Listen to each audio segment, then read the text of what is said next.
Ma'am, आप गृह मंत्री से मिली हैं, केरल के सारे सांसद थे, क्या मांगे आपने रखी है? देखिए, हमने जो वहाँ की स्थिति है उससे अवगत किया है, उन्हें बताया है कि वहाँ पे किस तरह से जो हुआ, क्या क्या हुआ है और किस तरह से लोग पूरी तरह से बर्बाद हो गए, क्योंकि जो नदी है उसकी धारा ही बदल गई, तो पूरा पहाड़ चले गया उसके साथ। तो यहाँ तक कि एक फोकस्ड एरिया में है नेचुरल डिजास्टर, लेकिन उसका जो इफेक्ट है बहुत ही ज़्यादा है और लोग पूरी तरह से, उनके पास कोई सपोर्ट सिस्टम नहीं बचा।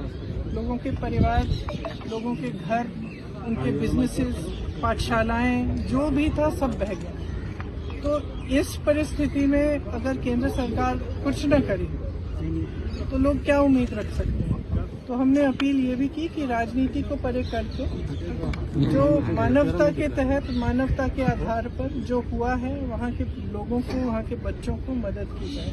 मैंने ये भी जिक्र की कि मोदी जी गए थे और वो मिले पीड़ितों से, और जब मैं उन पीड़ितों से मिली, उनकी एक उम्मीद थी कि प्रधानमंत्री जी आए हैं, कुछ मदद मिलेगी, और अभी तक कुछ मदद नहीं मिली है। ये दुख की बात है और मैंने सिर्फ ये अपील किया है कि राजनीति को परे करते हुए जितनी मदद कर पाए करें।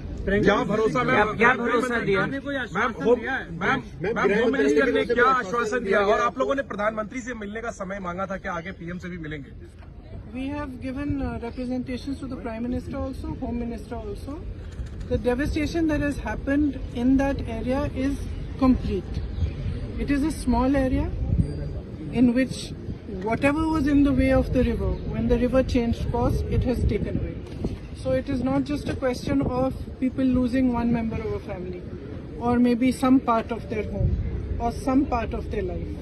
The people who are affected have lost absolutely everything. There are people who have lost every member of their family, young children. They have no support system. And in such circumstances, if the center cannot step up, then it sends a very bad message to the entire country actually. And especially to the victims. The Prime Minister visited, he met the victims. I personally spoke to them, and even after he met them, they expressed that now he has come, maybe we will get some relief from the center. 4 months have passed and that relief has not been forthcoming. So I have appealed to the Home Minister and he's listened to us very kindly. I have appealed to him that we rise above politics and truly recognize the pain and the suffering that these people have gone through. Because the suffering is immense. As I said, there are children who have lost every single member of their family. Who can they turn to if they cannot turn to Government of India, if they cannot turn for any help or assistance? Houses have been washed away. Everything has been washed away.